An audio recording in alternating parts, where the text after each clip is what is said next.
Reinterpretación del misterio de Pascua. Del libro Puerta a las Estrellas. Por Corinne Eline. Fraternidad Rosacruz de Max Heindel. Encendiendo esta luz del alma en el misterio de Pascua, descubrimos su derecho a la primacía en la vida de la humanidad, derivándose desde la posibilidad de que las fuerzas que tratan con la muerte, las cuales habían asumido el poder en nuestra vida racial, pudiesen ser gradualmente reducidas y al final vencidas por completo. Esta posibilidad emergió como resultado de la liberación de la energía de Cristo en el aura planetaria, que en lo sucesivo llegó a ser accesible a cada criatura viviente. Esta liberación de la luz de Cristo no se limitaba a una sola efusión, como hemos explicado. Tuvo su principio en cierto momento histórico, y ese momento fue cuando el Cristo rompió las ligaduras de la muerte y se mantuvo vencedor sobre la tumba. Pero desde esa época su fuerza vital ha continuado derramándose en nuestra esfera planetaria y seguirá haciéndolo hasta que el trabajo evolutivo de la Tierra termine.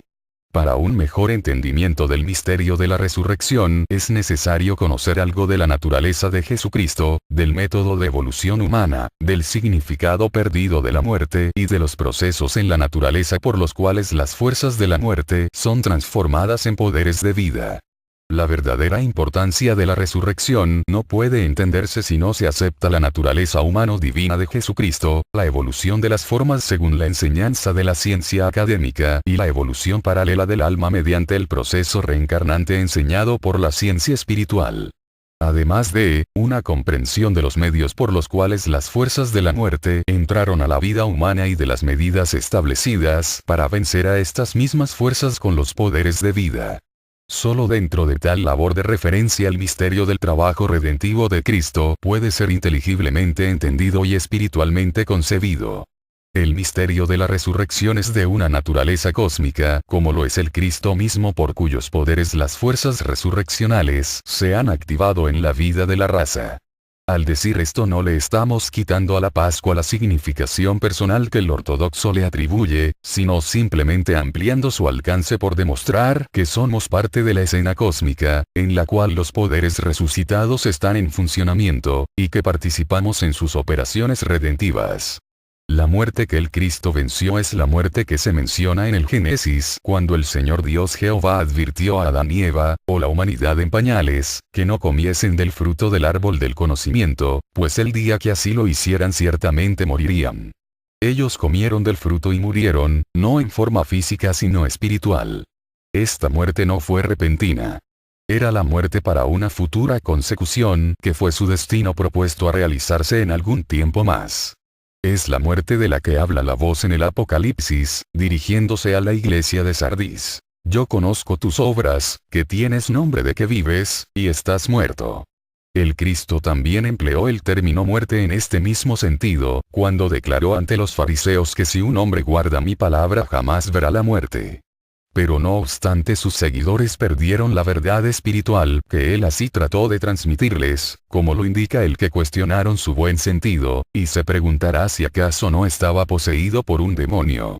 ¿No murió su padre Abraham y también los profetas?, preguntaron, y él presumía ser más grande que estos hombres santos. La caída de Adán y la resurrección de Cristo. Pablo hace la siguiente afirmación: así como en Adán todo muere, así también en Cristo todo resucitará. De modo que la caída de Adán y la resurrección de Cristo son eventos ligados. El total de la humanidad está envuelta en ambos. Ninguno de los eventos es de carácter aislado. Adán o la humanidad en pañales, se apartó del camino perfecto del Señor, o la ley divina, y tomó su propio camino de obstinación, sin estar lista ni ser capaz de hacerlo con seguridad y sabiduría. Al hacer tal desviación admitió en su ser las primeras semillas de la desintegración, degenerándose y abriéndose a las influencias adversas de dos clases de espíritus intrusos.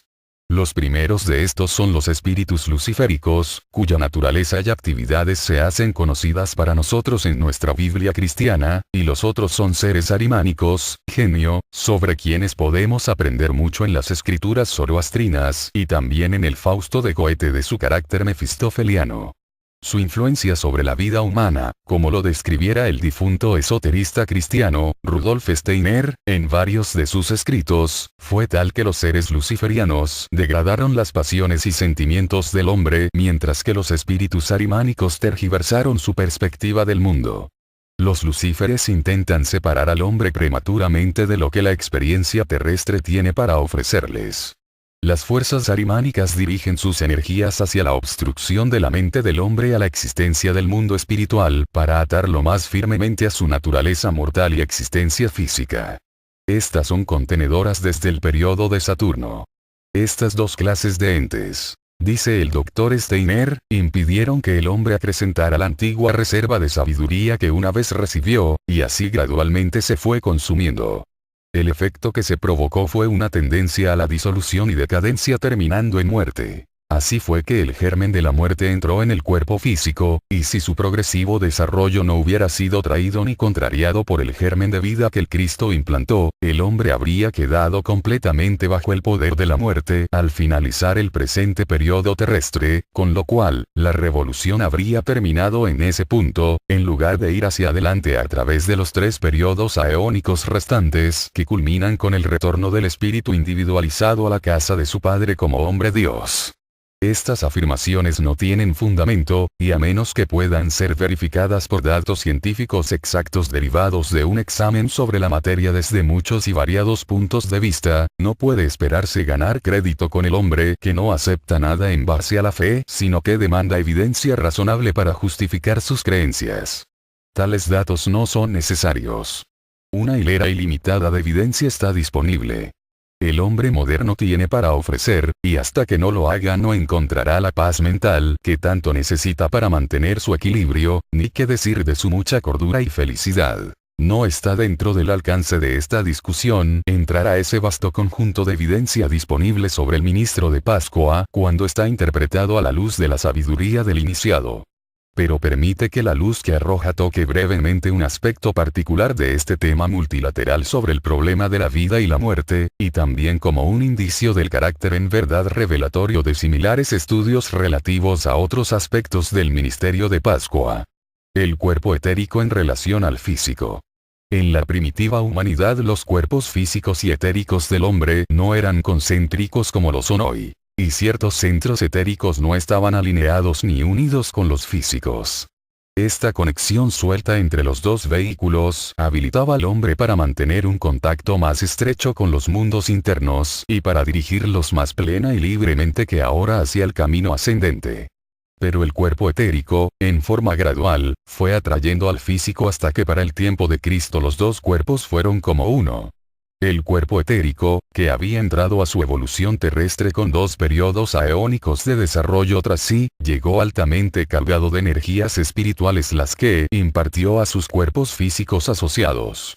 Pero ambos, los espíritus luciferinos y los arimánicos de los que hemos hablado, tenían el poder de separar del muerto etérico un flujo más distante de luz espiritual y vida desde los mundos internos, y esto en procedimiento despojó al cuerpo físico de la vitalidad que hasta entonces había recibido del etérico, con el resultado que en lo sucesivo las fuerzas vitales en el hombre no fueron en aumento sino en descenso. El hombre salió en muerte luego de una vida en la tierra más pobre que cuando llegó a ella. Si este proceso no hubiera sido contrariado, el principio vitalizante del hombre, el cuerpo etérico, finalmente se habría marchitado y con él el cuerpo físico. Ambos vehículos habrían muerto al término de nuestro periodo terrestre en vez de desarrollarse para perfeccionar y transferir sus poderes subliminados a los próximos vehículos superiores para ulterior evolución en futuros periodos de tiempo, como hemos dicho. La mortalidad se transforma en inmortalidad. De tal destino el hombre fue salvado por el Cristo. Él vino a revivir, restaurar y resucitar a una humanidad que había caído bajo las fuerzas de la desintegración, la decadencia y la muerte. Pudo hacer esto porque Él está en su propia existencia la resurrección y la vida, Él es el espíritu del sol, el iniciado más elevado del periodo solar, el primero en dar frutos de la ola de vida arcangelical. Él es el logo solar y la luz del mundo. Desde este cuerpo de luz irradiaba, y continúa irradiando, al mundo etérico un rayo redentor que es absorbido por el vehículo etérico del hombre, así reanimándolo con las fuerzas de vida. Este impulso dador de vida es transmitido por turnos al cuerpo físico con igual efecto, y de tal manera la humanidad que murió en Adán, es devuelta a la vida de Cristo. La mortalidad se transforma en inmortalidad y la corruptibilidad en incorruptibilidad. La redención del hombre desde la caída está asegurada y también su habilidad para llevar hacia adelante esta evolución terrestre en los sucesivos ciclos de desarrollo. Excepto por este impulso dador vida de Cristo, la clase de muerte que alcanza el cuerpo al final de una vida en la tierra habría sido la muerte experimentada por la humanidad como un todo al término del periodo terrestre. Este acto de salvación por el cual la raza humana fue levantada de la muerte a la vida no yace dentro del poder de ningún ser humano. Puesto que fue una tarea de alcance cósmico, requería de poderes cósmicos tales como los que poseía Cristo. El Maestro Jesús jugó su glorioso y necesario papel en esa su condición espiritual que lo capacitó para llegar a ser el instrumento y a través del cual el Espíritu de Cristo pudiera establecer un punto focal desde donde penetrar e identificarse con la evolución humana, y más tarde servir como regente planetario. Pero Jesús por sí mismo no podría haber sido nuestro Salvador, ni tampoco Cristo solo haberse convertido en nuestra vida y resurrección. Pues esta unión físico-espiritual entre lo humano y lo divino, tal como la establecida en el único ser compuesto de Jesús el Cristo, era necesaria. Y por medio de aquella exaltada instrumentalidad del Padre, cuya voluntad es que nadie debería perecer y todos tener vida eterna, contemplaba este divino intento para que la humanidad pudiera acabar prósperamente. De Jesucristo él podía decir, este es mi amado Hijo de quien estoy muy complacido. En lo anterior hemos hablado sobre el más simple fragmento de la clase de conocimiento que debe hallar su camino hacia la mente moderna para restaurar la doctrina de la resurrección a un lugar en donde pueda revitalizarse la fe de nuestros tiempos. La necesidad nunca ha sido mayor que ahora, cuando las fuerzas de la muerte han originado un terrible ataque a la humanidad en un desesperado esfuerzo final por arrebatarle el control a los ascendentes poderes de vida. En esta crisis planetaria los pueblos buscan por doquier, expectantes, la aparición de algún poder transformador y redentor, ya sea principio o persona.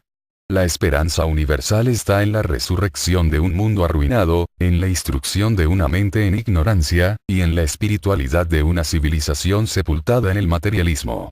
Para el cristiano esta esperanza está enfocada en el Cristo y la promesa de su presencia en la línea del deber divino para completar su misión terrestre. Es en esa esperanza de gloria que celebramos la Pascua, el luminoso festival de la vida resucitada. Mucho queda por revelar del misterio de Cristo para cuando la humanidad alcance la madurez espiritual, pues como Max Heindel, el iluminado vidente místico ha dicho, el verdadero cristianismo esotérico todavía no ha sido enseñado públicamente, ni lo será hasta que la humanidad haya pasado el peldaño materialista y se prepare para recibirlo.